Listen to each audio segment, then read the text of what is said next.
রাত 2টোয় central paediatric hospital বা কেন্দ্রীয় শিশু হাসপাতালের ইমার্জেন্সি ওয়ার্ডের নীরবতা হঠাৎ ভেঙে গেল যখন প্রায় 7 বছর বয়সী রোগা পাতলা ইলোমেলো চুলের একটি ছেলে সেখানে আসে। সে একটি পাতলা কাপড়ে মোড়ানো ঘুমন্ত শিশুকে কোলে তুলে রেখেছিল। সে কাঁদছিল না, সাহায্যের জন্য চিৎকারও করছিল না, এমনকি দ্বিধাগ্রস্ত ছিল না। ছেলেটি সোজা রিসেপশন কাউন্টারে গেল এবং চুপচাপ রেজিস্টারে লিখছিলেন এমন নার্সের দিকে তাকালো। নার্স মাথা তুলতেই কিছু জিজ্ঞাসা করার আগেই ছেলেটি তার চাপা স্বরে বলল, আমার সৎ বাবা আমার বোনকে মেরে ফেলতে চায়। এই একটি বাক্য কক্ষের বাতাসকে যেন থামিয়ে দিল। ছেলেটির নাম ছিল রোহান এবং তার কোলে ছিল তার আপন ছোট বোন প্রিয়া, যার বয়স 1 বছরও হয়নি। তাদের সাথে কোনো প্রাপ্তবয়স্ক ছিল না, কোনো কাগজপত্র বা ব্যাগও ছিল না। শুধু একটি ছোট স্লিং ব্যাগ ছিল যার মধ্যে ছিল দুধের গুঁড়োর একটি কৌটা এবং 2টি পুরনো বোতল। নার্স ডাক্তারকে ডাকলেন, হাসপাতালের নিরাপত্তা কর্মীদের ডাকা হলো এবং 10 মিনিটের মধ্যে শিশু সুরক্ষা ও যত্ন বিভাগের ডিউটি অফিসারও সেখানে উপস্থিত হলেন। ছেলেটি তখনও চুপ ছিল, শুধু মাঝে মাঝে নিজের বোনের দিকে নজর দিচ্ছিল যাতে নিশ্চিত হতে পারে যে সে সুরক্ষিত আছে। একজন ডাক্তার তাকে প্রাথমিক পরীক্ষার জন্য নিয়ে গেলেন। তার পিঠ, হাত এবং বুকে অসংখ্য আঘাতের চিহ্ন ছিল। কিছু তাজা ছিল, কিছু পুরনো হয়ে কলার খোসার মতো হলুদ হয়ে গিয়েছিল। জমাট বাঁধা রক্তের দাগ অদ্ভুত আকারে ছড়িয়েছিল এবং বেশি কিছু না জিজ্ঞাসা করেই যে কেউ এর পেছনের গল্প আন্দাজ করতে পারত। রোহান দিল্লির উত্তমনগর এলাকার একটি গভীর গলিতে থাকত। তার মা সুনিতা একটি কাপড়ের কারখানায় কাজ করতেন। রোহানের বয়স যখন 4 বছর, তখন তার স্বামী ছেড়ে চলে যাওয়ার পর থেকে তিনি একাই সন্তানদের মানুষ করছিলেন। প্রিয়ার জন্মের সময়কার কষ্ট সত্ত্বেও তিনি কোনোমতে চালিয়ে নিচ্ছিলেন। কিন্তু কাজের জায়গায় একটি দুর্ঘটনায় সব পাল্টে গেল, যেখানে সুনিতার মেরুদণ্ডে আঘাত লেগেছিল। দীর্ঘ সময় কাজ থেকে ছুটি নেওয়ার কারণে তিনি বিষণ্ণতায় ডুবে গেলেন। ব্যথা উপশমের ওষুধ দিয়ে শুরু হওয়া এই গল্প ধীরে ধীরে আসক্তিতে পরিণত হল। এই সময় বিক্রম নামের একজন লোক তাদের জীবনে আসে, যিনি একজন পরিচিত ব্যবসায়ী বন্ধু ছিলেন। শুরুতে তাকে খুব দয়ালু মনে হতো। তিনি খাবার এবং ওষুধ আনতেন, সুনিতাকে চেকআপের জন্য নিয়ে যেতেন এবং ভাড়ার টাকাও দিতেন। কারো কোনো সন্দেহ হয়নি। নিজের দুর্বলতম মুহূর্তে সুনিতা বিক্রমকে একটি অবলম্বন হিসেবে তাদের সাথে থাকার অনুমতি দিলেন। সে প্রতিশ্রুতি দিয়েছিল যে সে 2 সন্তানকেই নিজের সন্তানের মতো ভালোবাসবে। এই প্রতিশ্রুতি মাত্র 3 মাস স্থায়ী হয়েছিল। বাড়িতে আসার পর বিক্রম তার অলিখিত নিয়ম তৈরি করতে শুরু করল। বড়রা যখন কথা বলতো তখন রোহানের কথা বলা বারণ ছিল। যখনই বোন কাঁদত তাকে সঙ্গে সঙ্গে কোলে তুলে নিতে হতো। খাবার পড়ে গেলে, কোনো জিনিস পড়ে গেলে বা ভুল টিভি চ্যানেল লাগালেও তাকে বকা খেতে হতো এবং অনেক সময় মারও খেতে হতো। মা ওষুধের নেশায় এতই মগ্ন থাকতেন যে তিনি আর হস্তক্ষেপ করতেন না।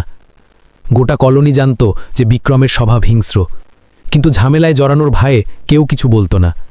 গলির বাচ্চারা তাকে বিক্রম পাগল বলে ফিসফিস করত। প্রতিবেশীরা দেখল যে রোহান দিন দিন চুপ হয়ে যাচ্ছে। সকালে স্কুলে যাওয়ার বদলে সে গলির মোড় থেকে তার বোনের জন্য দুধের কৌটা কিনতে যেত। বিকেলবেলা বোনকে নিয়ে সে গলির এক প্রান্তে বসে থাকত। সেখানে কেউ না থাকায় সে মুখটি খুলে নিজের মতো কথা বলত। দুপুরে সে একা বারান্দায় বসে চামচ দিয়ে প্রিয়াকে ডালিয়া খাওয়াত। সে একটি ছায়ার মতো চুপচাপ সব কাজ করত। কেউ জিজ্ঞাসা করলে সে শুধু এতটুকুই বলতো, আমার মায়ের শরীর ভালো নেই, আমি বোনের যত্ন নিচ্ছি। অন্য কেউ আর প্রশ্ন করত না। যখনই আঘাতের চিহ্ন দেখা যেত সে তা লুকোনোর জন্য ফুল হাতা শার্ট পরত। সুনিতার কখনো মনে থাকত, কখনো থাকত না। যখন হুঁশে থাকত তখন কাঁদত এবং যখন নেশায় থাকত তখন দিনরাত ঘুমাত। রোহান অনেকবার বলার চেষ্টা করেছিল, কিন্তু তারপর ভয় পেয়ে গেল। বিক্রম একবার তার কানে ফিসফিস করে বলেছিল, যদি তুই কাউকে বলিস তাহলে আমি প্রিয়াকে রাস্তায় ফেলে দেব। সে জানত যে বিক্রম মজা করছে না। সেদিন হালকা বৃষ্টি হচ্ছিল। ক্রিকেট বাজিতে সব টাকা হেরে বিক্রম বাড়ি ফিরল। নেশায় চুর হয়ে সে চাবির গোছা রান্নাঘরের কোণে ছুঁড়ে মারল এবং ডালিয়ার পাত্রে লাথি মারল, যেটি রোহান এইমাত্র তার বোনের জন্য বসিয়েছিল। তার রাগ সবকিছুর ওপর ঝরে পড়ছিল। প্রিয়ার কান্নার শব্দ যখন শোনা গেল তখন সে চিৎকার করে বলল, চুপ হ, আমি তোকে ফেলে দেব। রোহান তার বোনকে নিয়ে ঘরের কোণে দৌড়ে গেল। বিক্রম তার দিকে এগিয়ে এলো। সেই সময় তার চোখে হুঁশ ছিল না, শুধু রাগ আর মদ ছিল। সেই মুহূর্তে রোহান বুঝতে পারল যে আজ যদি সে বাড়ি থেকে না বের হয় তবে আগামীকাল তার যত্ন নেওয়ার জন্য কোনো বোন থাকবে না। সে চুপচাপ বিক্রমের ঘুমিয়ে পড়ার অপেক্ষা করল। মা তখনও নেশায় ছিলেন। সে কাঁদেনি, শুধু চুপচাপ কিছু প্রয়োজনীয় জিনিস গুছিয়ে নিল। দুধের ব্যাগ, জলের বোতল, মায়ের জ্যাকেট এবং তার অসম্পূর্ণ হোমওয়ার্কের খাতা। সে তার বোনকে জ্যাকেটে মুড়ে দরজা দিয়ে বেরিয়ে গেল। বাইরে কনকনে ঠান্ডা ছিল। সে রাস্তা ঠিকমতো জানত না, শুধু মনে ছিল যে শিশুদের হাসপাতাল সেই বড় মলের কাছে আছে যেখানে একবার তার শিক্ষক তাকে পিকনিকে নিয়ে গিয়েছিলেন। সে 6টি গলি হেঁটে গেল এবং যখন সে হাসপাতালের গেটে পৌঁছালো তখন তার হাত পা অসাড় হয়ে গিয়েছিল। তার বোন গভীর ঘুমে ছিল। সে জানত না যে কি বলতে হবে, শুধু জানত যে এই একমাত্র জায়গা যা প্রিয়াকে রক্ষা করতে পারে। এরপর তার সাথে যা কিছুই হোক না কেন তাতে কিছু যায় আসে না। যখন রোহানকে একটি বিশ্রাম কক্ষে নিয়ে যাওয়া হলো তখন কর্মীরা স্থানীয় পুলিশকে জানানোর প্রক্রিয়া শুরু করে দিলেন। স্থানীয় পুলিশ স্টেশন থেকে একটি দ্রুত প্রতিক্রিয়া দল সঙ্গে সঙ্গে তার ভাড়া বাড়িতে পাঠানো হলো। সেই সময় সোশ্যাল মিডিয়াতে একটি ছোট্ট ক্লিপ ভাইরাল হতে শুরু করলো, যাতে দেখা যাচ্ছিল যে একটি ছেলে তার বোনকে কোলে নিয়ে হাসপাতালে ঢুকছে। এক মা ভুল করে এটি রেকর্ড করে ফেলেছিলেন যখন তিনি তার অসুস্থ সন্তানকে নিয়ে এমার্জেন্সিতে এসেছিলেন। হাজার হাজার শেয়ার, শত শত মন্তব্যে মানুষ তার নাম জানতে চাইছিল এবং সাহায্যের প্রস্তাব দিচ্ছিল। কিন্তু সেই শান্ত ঘরে রোহান এই হইচই থেকে অজ্ঞ ছিল। সে তার বোনের দিক থেকে চোখ না সরিয়ে বসেছিল, চুপচাপ প্রিয়ার প্রতিটি শ্বাসের উপর নজর রাখছিল, যেন সে এখনও বিশ্বাস করতে পারছিল না যে এখন থেকে তারা দুজনেই নিরাপদে থাকবে। সেই রাতে দিল্লি স্বাভাবিকের চেয়ে বেশি ঠান্ডা ছিল, কিন্তু হাসপাতালের একটি ছোট কোণে দুটি শিশু এইমাত্র একটি দুঃস্বপ্ন থেকে বেরিয়ে এসেছিল এবং যদিও তারা জানত না যে ভবিষ্যতে কি অপেক্ষা করছে, অন্তত তারা প্রথম পদক্ষেপটি নিয়েছিল। সবকিছু তখন পাল্টাতে শুরু করল যখন রোহানের মা সুনিতা নিজের ওপর নিয়ন্ত্রণ হারালেন। একটি কাপড়ের কারখানায় 3 শিফটে কঠোর পরিশ্রম করা মা থেকে তিনি এমন একজন মানুষ হয়ে উঠলেন যিনি দিন ও রাতের মধ্যে হারিয়ে যেতেন। দুপুরে উঠতেন এবং সন্ধ্যায় ঘুমিয়ে পড়তেন। তিনি জানতেন না যে আজ কোন দিন, বা তার বাচ্চারা কি খেয়েছে, বা স্কুলে কি পড়েছে। এই সব শুরু হয়েছিল কাজের সময় পিছলে গিয়ে মেরুদণ্ডে লাগা ব্যথা থেকে। তারপর 3 মাসেরও বেশি সময় ধরে ব্যথা উপশমকারী ওষুধের কোর্স চলল। তারপর আরও ভালো ঘুমের জন্য ঘুমের ট্যাবলেট। তারপর অনিয়ন্ত্রিত মেজাজের জন্য অ্যান্টিডিপ্রেসেন্ট। যখন শারীরিক ব্যথা কিছুটা কমল তখন তিনি আলো থেকে, আওয়াজ থেকে, এমনকি নিজের সন্তানদের থেকেও ভয় পেতে শুরু করলেন। তিনি হলুদ এবং সাদা রঙের ছোট ছোট বড়িতে বাস্তবতা থেকে পালানোর একটি উপায় খুঁজে নিলেন, আর কখনো কখনো সেই স্বচ্ছ তরলে, যা সেই লোকটির হাত থেকে পেতেন যিনি এইমাত্র তাদের সাথে থাকতে এসেছিলেন, বিক্রম। সেই লোকটি প্রথমে একজন নায়কের মতো এসেছিল, যে 3 জনের জন্য সিঙাড়া আনত, টপকানো কল নিজে ঠিক করত এবং কেউ না বলতেই প্রিয়ার জন্য দুধও কিনে আনত। সেই সময় রোহান তখনও আশা করত যে হয়তো তার মায়ের একজন ভালো মানুষ জুটেছে। যখনই সে হাসত, রোহানের কাছে সে সত্যি বলে মনে হতো। যখনই সে মায়ের জিনিসপত্র তুলতে সাহায্য করত, রোহানের মনে হতো সে যত্ন করে। এই সব চলল সেই সন্ধ্যা পর্যন্ত যখন তার বোন ঘুমাচ্ছিল এবং সে বসার ঘরে এসে দেখল যে বিক্রম মায়ের পার্স থেকে সব টাকা বের করে নিচ্ছে আর বিড়বিড় করছে, যদি তুই রাখতে না পারিস তবে আমি তোর জন্য রেখে দিচ্ছি। সেই দিনের পর থেকে বাড়ির খরচের উপর কড়া নজর রাখা শুরু হলো। প্রতিটা খাবারের হিসেব থাকত, কিন্তু মদ আর জুয়ার জন্য টাকা ক্রমাগত বেরিয়ে যাচ্ছিল। বিক্রম প্রায়ই অদ্ভুত সময় বাড়ি আসত, বিয়ারের গন্ধে মাখা থাকত, জোরে জোরে কথা বলত এবং যদি কেউ বেশি প্রশ্ন করত তবে বিরক্ত হয়ে যেত। রোহান প্রথম পরিবর্তন অনুভব করল যখন প্রিয়া হালকা জ্বরের কারণে মাঝরাতে কেঁদে উঠল। সে তাকে চুপ করানোর অনেক চেষ্টা করছিল। যখন বিক্রম বিছানা থেকে উঠে চিৎকার করে বলল, আমি ঘুমোচ্ছি আর তোরা আমাকে শান্তিতে থাকতে দিবি না, এরপর একটি কাঁচের গ্লাস ভেঙে যাওয়ার আওয়াজ এলো। তার মা এমনভাবে শুয়ে রইলেন যেন তিনি কিছুই শুনতে পাননি। রোহানের ঠিকমতো মনে নেই যে সেই সময় কি করেছিল। শুধু মনে আছে সে এত ভয় পেয়েছিল যে তার বোনকে কোলে নিয়ে সকাল পর্যন্ত চুপচাপ বসেছিল। পরের দিন সকালে বিক্রম ক্ষমা চাইল, কিন্তু মায়ের কাছে। সে কখনোই 2 সন্তানের দিকে তাকায়নি।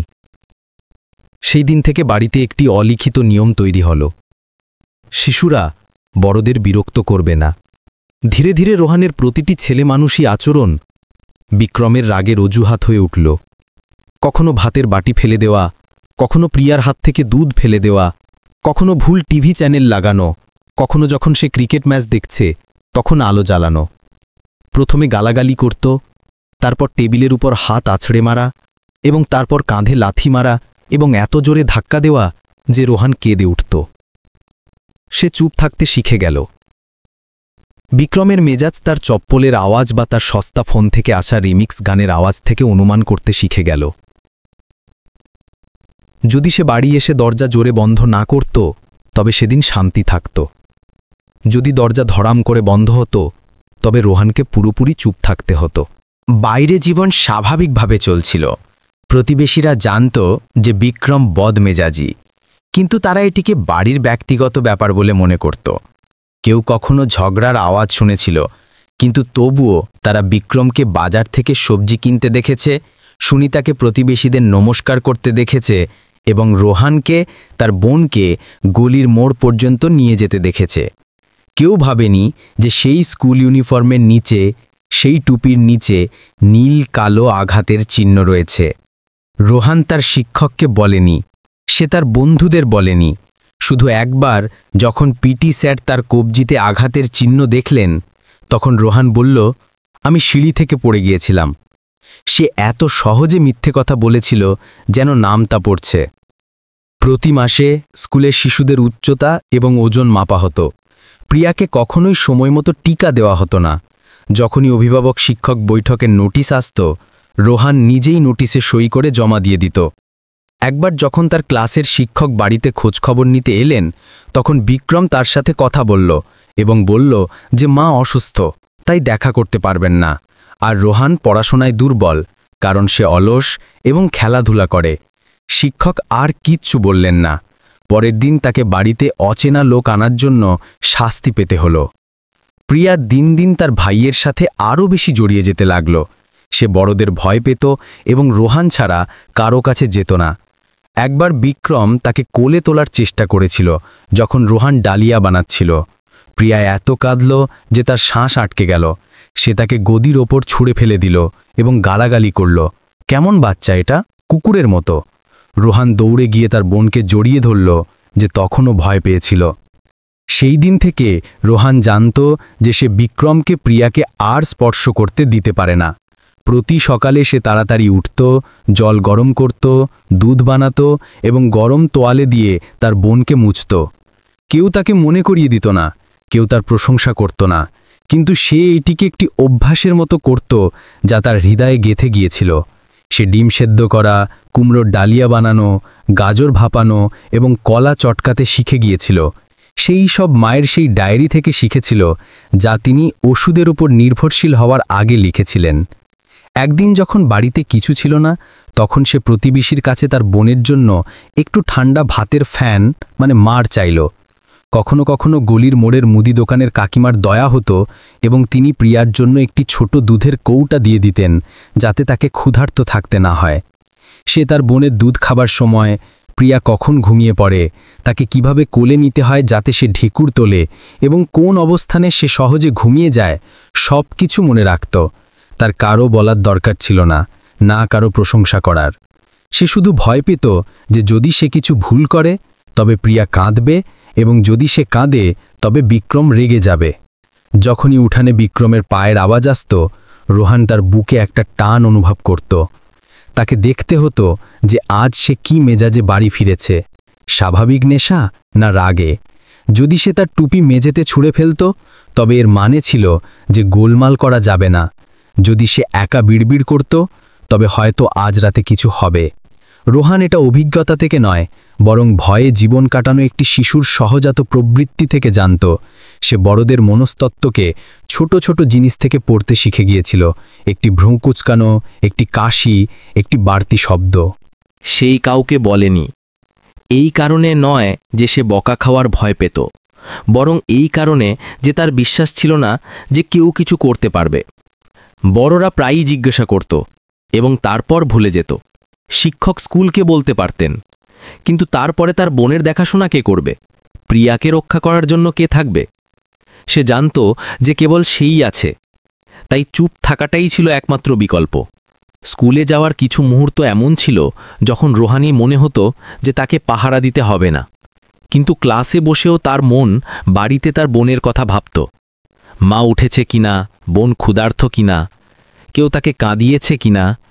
একদিন সে স্কুল থেকে ছুটি নিয়ে নিল, শুধু এই কারণে যে বিক্রম সকাল থেকেই রাগে ছিল। সে ভয় পেয়েছিল যে যদি সে চলে যায় তবে সে তার বোনকে রক্ষা করার জন্য সময় মতো পৌঁছাতে পারবে না।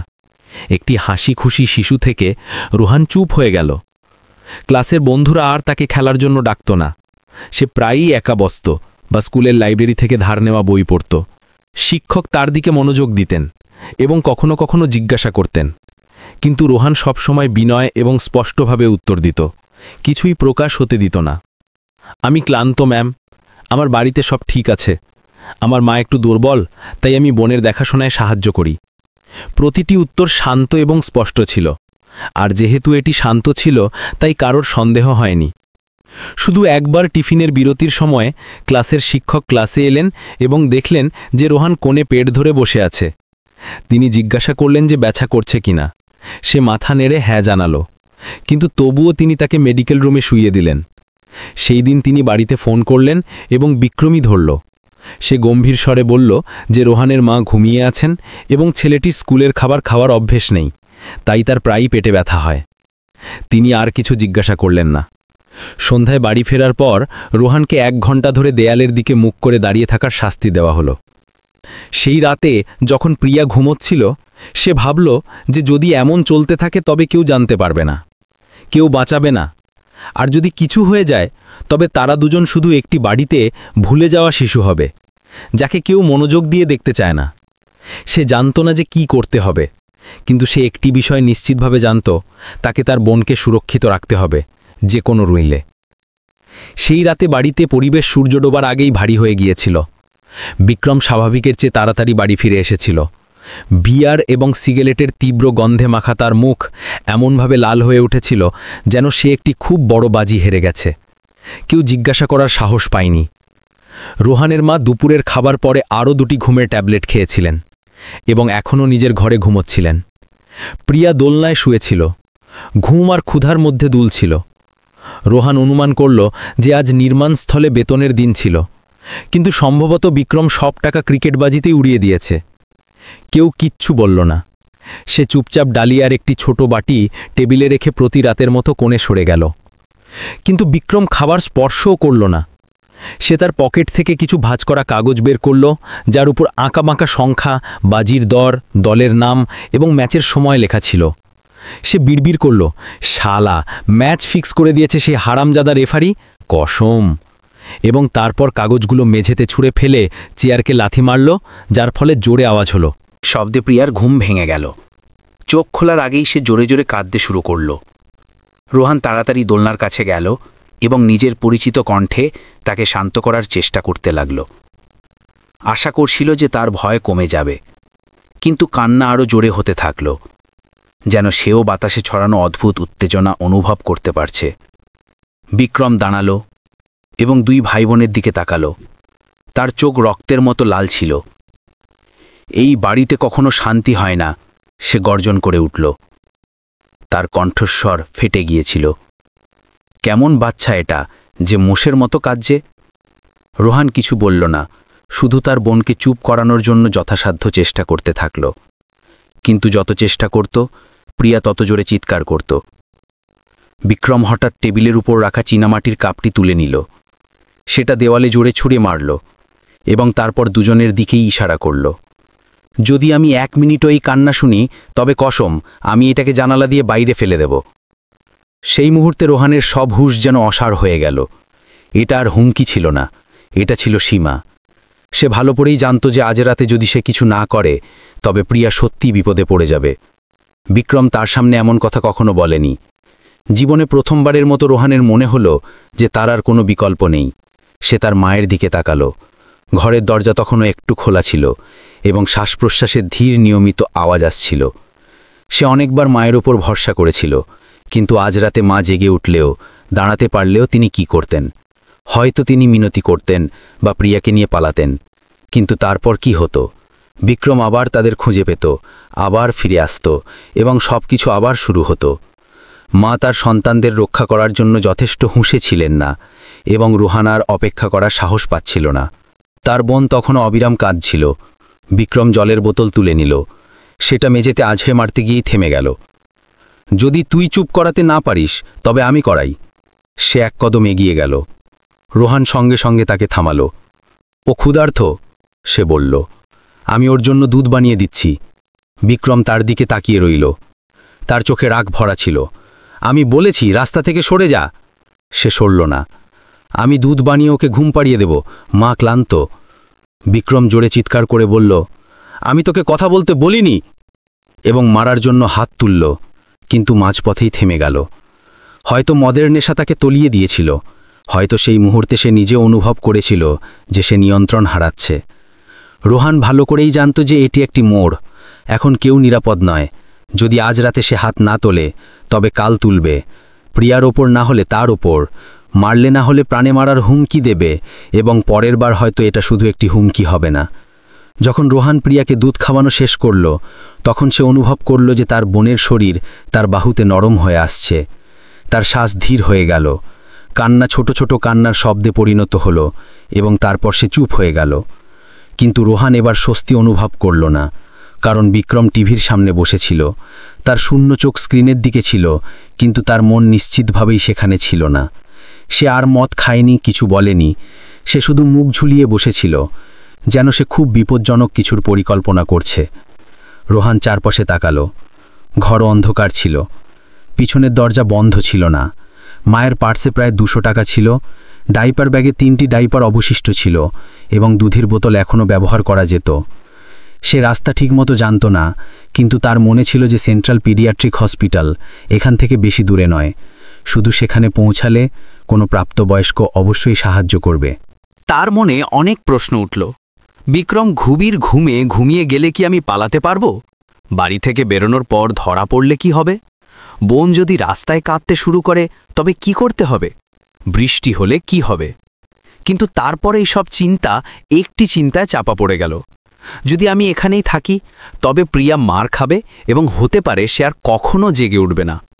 রোহান কোনো বেপরোয়া শিশু ছিল না। সে কখনোই 3টি গলির বেশি একা কোথাও যায়নি। কিন্তু আজ রাতে সে জানত যে তার আর কোনো বিকল্প নেই। সে পরিকল্পনা করতে শুরু করল।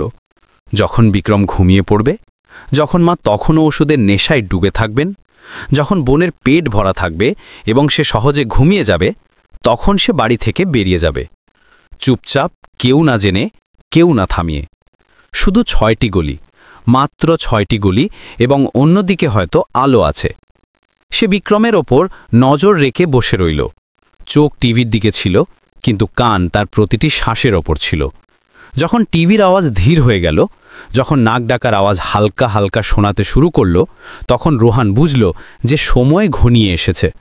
সে জানত না যে তার এই কাজ করার সাহস আছে কিনা, কিন্তু সে ভালো করেই জানত যে আজ রাতে যদি সে এটা না করে তবে সে আর কখনো করতে পারবে না। 9টা, 10টা, 11টা। টিভির আওয়াজ পুরোপুরি বন্ধ হয়ে গেল। বিক্রম চেয়ারেই কাত হয়ে গিয়েছিল।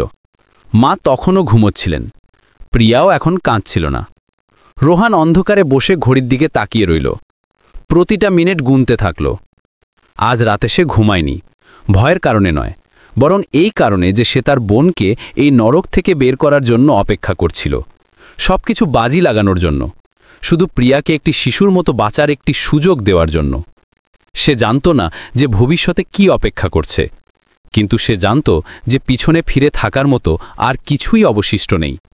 যখন ঘড়িতে প্রায় 1টা বাজল, তখন বসার ঘর থেকে আসা নাক ডাকার আওয়াজ নিয়মিত এবং গভীর হয়ে উঠল, যার মধ্যে কিছু অর্থহীন বিড়বিড়ানিও মিশেছিল। বিক্রম তার পরিচিত মদের নেশার ঘুমে ডুবে গিয়েছিল। মা তখনও নিজের ঘরে গভীর ঘুমেছিলেন। জেগে ওঠার কোনো লক্ষণ ছিল না। বাড়ি এত শান্ত ছিল যে রোহান দরজার ফাটল দিয়ে আসা বাতাসের আওয়াজও শুনতে পাচ্ছিল। রাত স্বাভাবিকের চেয়ে বেশি ঠান্ডা ছিল, কিন্তু সে কাঁপছিল না। সমস্ত ভয় যেন একটি স্পষ্ট সহজাত জ্ঞান দ্বারা প্রতিস্থাপিত হয়েছিল। এখান থেকে বেরিয়ে আসতে হবে। সে নিজের ঘরে গেল। বিছানার নিচে পুরনো ড্রয়ারটি খুলল, যেখানে একটি ছোট কাপড়ের ব্যাগ ছিল যা সে 1 মাসেরও বেশি আগে লুকিয়েছিল যখন সে প্রথম পালানোর কথা ভেবেছিল। ভিতরে কিছু খুচরো টাকা ছিল যা সে কেনাকাটার পর অবশিষ্ট টাকা থেকে জমিয়েছিল। ভালোভাবে প্যাক করা একটি বিস্কুটের প্যাকেট, একটি ছোট টর্চ যা মায়ের পুরনো ড্রয়ারে পাওয়া গিয়েছিল, এবং প্রিয়ার জন্য কিছু জিনিসপত্র। সে শেষবারের মতো সবকিছু পরীক্ষা করল, নিশ্চিত করল যে সমস্ত প্রয়োজনীয় জিনিস আছে। রোহানকে কেউ পালানোর প্রস্তুতি নিতে শেখায়নি, কিন্তু প্রতি রাতে মায়ের বিড়বিড়ানি শুনতে শুনতে, প্রতি সকালে ব্যথা নিয়ে উঠতে উঠতে এবং প্রতিবার বিক্রমকে চারপাশে জিনিসপত্রের উপর রাগ ঝাড়তে দেখে সে এটা শিখেছিল। প্রিয়ার দুধ, ডাইপার, গরম কাপড় এবং একটি পাতলা চাদর দরকার ছিল। তার টাকা, বিস্কুট, জল এবং একটি নির্দিষ্ট রাস্তা দরকার ছিল। 6টি গলি একজন প্রাপ্তবয়স্কর জন্য বড় ব্যাপার ছিল না, কিন্তু রোহানের মতো একটি শিশুর জন্য প্রতিটা পদক্ষেপ ছিল একটি চ্যালেঞ্জ। সে জানত যে সে ক্লান্ত হয়ে পড়বে, তার ঠান্ডা লাগবে, সে ভয় পাবে, কিন্তু সে এটাও জানত যে যদি সে আরও একটা রাত অপেক্ষা করে তবে হয়তো অনেক দেরি হয়ে যাবে। সে তার বোনকে সবচেয়ে গরম কাপড়ের মধ্যে একটি পরিয়ে দিল, সেই সেট যাতে হাঁস আঁকা ছিল যা মা একবার সুপারমার্কেটে বিক্রির সময় কিনেছিলেন। গোলাপি রঙের উলের জ্যাকেটটি সবার ওপরে পরানো হলো, যার হুড দিয়ে তার মাথা ঢাকা ছিল। সে চুপচাপ প্রিয়াকে একটি পাতলা তোয়ালেতে মুড়ল এবং তারপর সাবধানে প্রতিটি পকেট, প্রতিটি জিনিস, প্রতিটি দুধের বোতল পরীক্ষা করল। কোনো কিছুই অতিরিক্ত ছিল না এবং কোনো প্রয়োজনীয় জিনিস কম ছিল না। সবকিছু এমন একটি সফরের জন্য যথেষ্ট ছিল যার দৈর্ঘ্যের কোনো আন্দাজ ছিল না। প্রথম ধাপ ছিল নিচে নামা।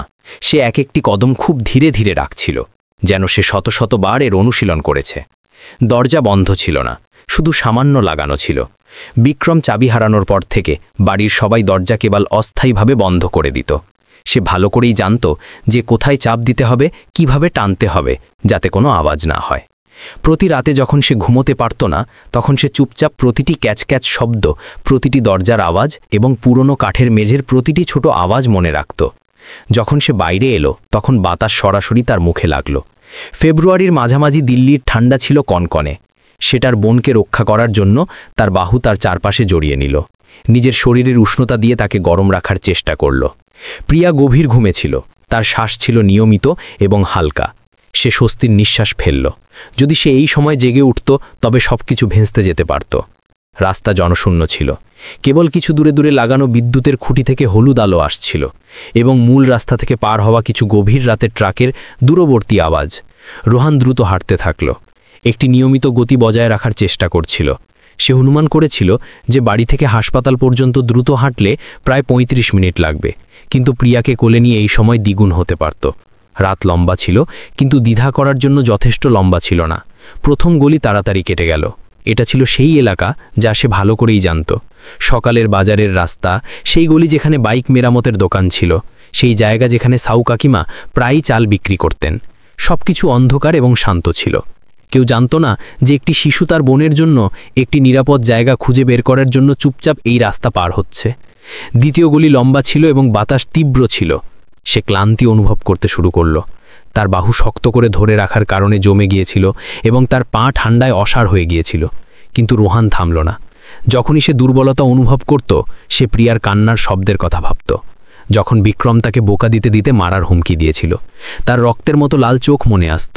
তার বোনকে জানালা দিয়ে বাইরে ফেলে দেবার হুমকি মনে আসত এবং সে তার ধর আরও শক্তিশালী করে নিত। সে এমনটা হতে দিতে পারত না। তৃতীয় গলিতে সে কয়েক মিনিটের জন্য থামল। বাতাস থেকে বাঁচতে একটি বিদ্যুতের খুঁটির আড়ালে লুকিয়ে গেল। প্রিয়া তখনও ঘুমোচ্ছিল। তার ঠোঁট এমনভাবে নড়ছিল যেন সে কোনো স্বপ্ন দেখছে। সে তার পকেট থেকে একটি বিস্কুট বের করল এবং মাথা ঘোরানো এড়াতে দ্রুত দ্রুত চিবিয়ে নিল। কামড় বসানো ঠান্ডা এবং ক্লান্তি ক্রমাগত বাড়ছিল, কিন্তু সে আর ফিরে যেতে পারত না। দূর থেকে হাসপাতালের আলো ঝাপসা দেখা যাচ্ছিল। এখনও দূরে ছিল, কিন্তু অন্তত গন্তব্য দেখা যাচ্ছিল। সে চতুর্থ গলি চুপচাপ পার করল। কিছু বন্ধ সুবিধার দোকানের পাশ দিয়ে গেল। একটি মোটরসাইকেল দ্রুত গতিতে পার হয়ে গেল। ড্রাইভার তার দিকে মনোযোগ দেয়নি। সে খুশি হয়েছিল যে কেউ তাকে জিজ্ঞাসা করেনি বা থামায়নি। এই সময়ে কোনো মনোযোগ আকর্ষণ করা ছিল একটি বিপদ। সে বাড়িতে ফেরত পাঠানো হতে চায়নি। তাকে জিজ্ঞাসাবাদ করা উচিত ছিল না এবং সে একেবারেই চায়নি যে প্রিয়া রাস্তায় জেগে উঠুক। পঞ্চম গলিতে তার পা কাঁপতে শুরু করল। প্রতিটি পদক্ষেপ যেন লোহার ওপর রাখা হচ্ছিল। সে জানত যে সে তার সীমার কাছাকাছি পৌঁছাচ্ছে, কিন্তু তার ব্যাগে এখনও দুধ ছিল। প্রিয়া এখনও নিরাপদ ছিল এবং এটাই যথেষ্ট ছিল। হাসপাতাল আরও কিছুটা কাছে এলো, আলোতে আরও পরিষ্কার দেখা যেতে লাগল। সে হালকা অনুভব করল, শারীরিকভাবে নয় বরং মন থেকে। হয়তো মাসের মধ্যে প্রথমবারের মতো সে আশা অনুভব করেছিল। ষষ্ঠ গলি পুরো রাস্তার মতোই লম্বা লাগছিল। সে প্রতিটি বাড়ির নম্বর, ফুটপাতে প্রতিটি টাইল গুনল। সে মনে মনে বিড়বিড় করল, শুধু আর কিছু নম্বর, শুধু আর কিছু পদক্ষেপ। প্রতিটি পদক্ষেপ ছিল একটি ভারী শ্বাস, একটি দ্রুত হৃদস্পন্দন। কিন্তু আলো কাছে ছিল। এমার্জেন্সি পেডিয়াট্রিক্সের সাইনবোর্ড তার চোখের সামনে ঝলঝল করছিল। যেমনই সে গেটে পা রাখল, সে থেমে গেল। সমস্ত অনুভূতি একসঙ্গে উথলে উঠল, ক্লান্তি, ব্যথা, ঠান্ডা, ভয়, কিন্তু সবথেকে বেশি স্বস্তি। সে করে দেখিয়েছে। প্রিয়া এখনও তার বাহুতে নিরাপদ ছিল। সে মাথা তুলে রিসেপশন রুমের কাচের ভেতর দিয়ে দেখল। একজন নার্স মাথা তুললেন। তার চোখ বড় হয়ে গেল যখন তিনি রোহানকে সেখানে দাঁড়িয়ে থাকতে দেখলেন। একটি ছোট্ট ছেলে তার বোনকে কোলে নিয়ে, পাতলা কাপড় পরা, মুখ ফ্যাকাশে হয়ে যাওয়া। সে সঙ্গে সঙ্গে কিছু বলল না। যখন নার্স দৌড়ে বাইরে এলেন, তখন সে বাতাসের মতো হালকা স্বরে বলল, আন্টি, আমার বোনের জন্য কি ঘুমানোর জায়গা আছে? আমরা আর বাড়িতে ফিরে যেতে পারবো না। যেমনই তারা রোহানের কথা শুনলেন, ইমার্জেন্সি রুমে উপস্থিত সবাই সঙ্গে সঙ্গে নড়ে চড়ে উঠল। নার্স ভেতরে গেলেন এবং ডিউটিতে থাকা ডাক্তারকে ডাকলেন। সেই সাথে হাসপাতালের সামাজিক কার্যবিভাগকেও অবহিত করলেন। কেউ তাকে ক্রমাগত প্রশ্ন করেনি বা তার উপর কোনো চাপও দেয়নি। তারা সেই 7 বছর বয়সী শিশুটিকে উদ্বেগ এবং সম্মানের মিশ্র নজরে দেখল। একটি শিশু যে দিল্লির মাঝরাতে তার বোনকে সাহায্যের জন্য নিয়ে এসেছিল, না কেঁদে না ঘাবড়ে। সে শুধু বলল, আমরা বাড়িতে ফিরে যেতে পারবো না। নেহা, যিনি একজন সমাজকর্মী ছিলেন, সবার আগে সেখানে পৌঁছালেন। তিনি রোহানের সমান হাঁটু গেড়ে বসলেন এবং তার নাম, বয়স এবং সেখানে আসার কারণ জিজ্ঞাসা করলেন। রোহান সংক্ষিপ্ত এবং সরাসরি উত্তর দিল, কোনো কিছু গোপন না করে। কিন্তু তার মুখ থেকে বের হওয়া প্রতিটি শব্দ কক্ষের উপস্থিত সবাইকে স্তব্ধ করে দিল। সে বলেনি যে তাকে মারা হয়েছিল। সে বলল, আমার সৎ বাবা রাগী এবং জোরে কথা বলেন। আমার মা অসুস্থ। আমার ভয় হয় যে তিনি আমার বোনকে আঘাত করবেন। উত্তরটা লম্বা ছিল না, কিন্তু নেহার পক্ষে এটা বোঝার জন্য যথেষ্ট ছিল যে এটা প্রথমবার ঘটেনি। এই শিশুটি দীর্ঘদিন ধরে এর মধ্যে বাস করছিল, হয়তো কয়েক মাস, হয়তো তার চেয়েও বেশি। আর তার বোন, যেভাবে সে তাকে ধরেছিল, তার যত্ন নিচ্ছিল এবং যেভাবে মেয়েটি তার ভাইয়ের কণ্ঠস্বর শুনেই চুপ হয়ে যেত, এটা স্পষ্ট ছিল যে সে এমন একটি ভালোবাসা দিয়ে লালিত পালিত হচ্ছে যা প্রথম শ্রেণীর একটি শিশুর ক্ষমতার চেয়েও অনেক বেশি। সেই রাতেই উত্তমনগর পুলিশ স্টেশনের সাথে যোগাযোগ করা হলো। 30 মিনিটেরও কম সময়ে একটি পুলিশ দল রোহানের ভাড়া বাড়িতে পৌঁছে গেল। দরজা বন্ধ ছিল না। বিক্রম তখনও পুরনো সোফায় শুয়েছিল।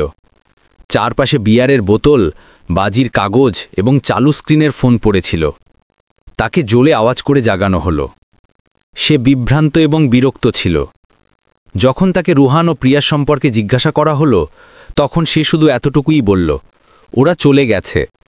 আমি ভেবেছিলাম যে তারা প্রতিবেশীর বাড়িতে গেছে।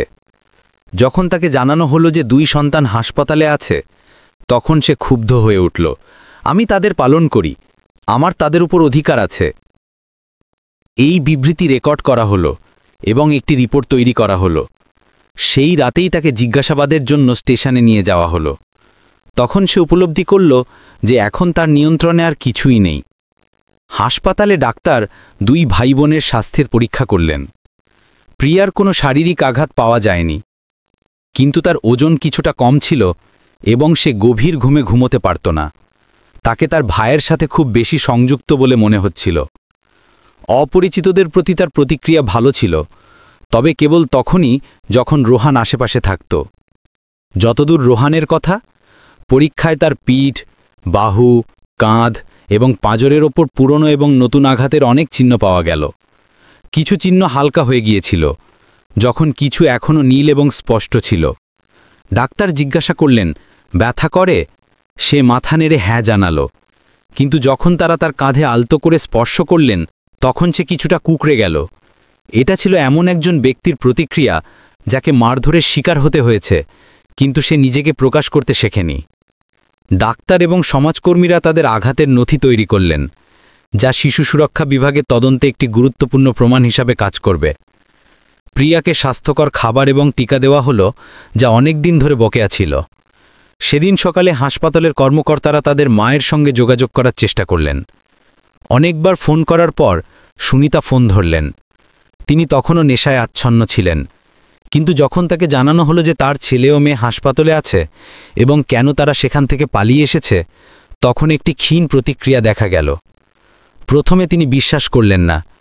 তিনি বিক্রমের কথা বিশ্বাস করলেন, যিনি দাবি করেছিলেন যে রোহান খেলতে বেরিয়েছিল। কিন্তু যখন হাসপাতাল কর্তৃপক্ষ তাকে রোহানের আঘাতের ছবি পাঠালেন এবং বললেন যে বিক্রমকে পুলিশে হেফাজতে নেওয়া হয়েছে, তখন সুনিতা প্রথমবারের মতো দীর্ঘ সময়ের পর বাস্তবতার মুখোমুখি হলেন। তিনি সঙ্গে সঙ্গে হাসপাতালে আসতে পারলেন না। তিনি এতটাই দুর্বল ছিলেন যে ঠিকমতো দাঁড়াতেও পারছিলেন না। অন্যদিকে সোশ্যাল মিডিয়ায় সেই ছোট্ট ভিডিও ক্লিপটি দাবানলের মতো ছড়িয়ে পড়ল। কয়েক ঘন্টার মধ্যে দিল্লি পুলিশ কমিশনারের কাছে রিপোর্ট পৌঁছাল। শিশু সুরক্ষা কমিটি ঘটনাটি নিজ উদ্যোগে হাতে নিল। রোহান এবং প্রিয়াকে অস্থায়ীভাবে হাসপাতালের তত্ত্বাবধানে রাখা হলো এবং তাদের থাকার জন্য একটি নিরাপদ স্থান, শিশুদের জন্য আশ্রয় কেন্দ্র নিশ্চিত করা হলো। বিক্রমকে উত্তমনগর থানা থেকে জিজ্ঞাসাবাদ করার পর সে প্রথমে সব অস্বীকার করল, কিন্তু যখন রোহানের স্বাস্থ্য প্রতিবেদন, যা আঘাতের বিস্তারিত বিবরণ সহ জমা দেওয়া হয়েছিল, এবং প্রতিবেশীদের অস্পষ্ট সাক্ষ্য, যারা প্রায়শই ঝগড়ার আওয়াজ শুনত, তার সামনে তুলে ধরা হলো, তখন সে নীরব হয়ে গেল। তার বিরুদ্ধে শিশু নির্যাতন ও অবহেলার ধারায় মামলা দায়ের করা হলো। মায়ের উপলব্ধি এবং নতুন জীবন, মায়ের সচেতনতা এবং নতুন জীবন। যখন সুনিতা শেষমেশ নিজেকে সামলে হাসপাতালে এলেন, তখন অনেক দেরি হয়ে গিয়েছিল। রোহান ও প্রিয়াকে সিডব্লিউসি তাদের হেফাজতে নিয়েছিল। রোহান তার মাকে দেখে শান্তভাবে তাকিয়ে রইল। কোনো অভিযোগ নেই, কোনো কান্নাকাটিও নেই, শুধু এক অব্যক্ত নীরবতা। সুনিতা নিজের ছেলের শরীরে আঘাতের চিহ্ন দেখে মাটিতে লুটিয়ে পড়লেন। তিনি চিৎকার করে কাঁদলেন, শুধু সেই আঘাতের জন্য নয়, বরং একজন মা হিসেবে নিজের ব্যর্থতার জন্য। হাসপাতালের সমাজকর্মীরা তাকে মাদকাসক্তি পুনর্বাসন কেন্দ্রে বা রিহ্যাবিলিটেশন সেন্টারে ভর্তি হওয়ার পরামর্শ দিলেন। এই কঠিন সত্যটি উপলব্ধি করে সুনিতা জানতে পারলেন যে তিনি কেবল তার জীবনই নষ্ট করেননি, বরং তার সন্তানদেরও বিপদে ফেলেছেন। তিনি স্বীকার করলেন যে তিনি মাদকাসক্তির কারণে তার সন্তানদের রক্ষা করতে পারেননি। তিনি বুঝতে পারলেন যে যদি তিনি সুস্থ না হন, তবে তিনি তার সন্তানদের কাছে ফিরে যেতে পারবেন না।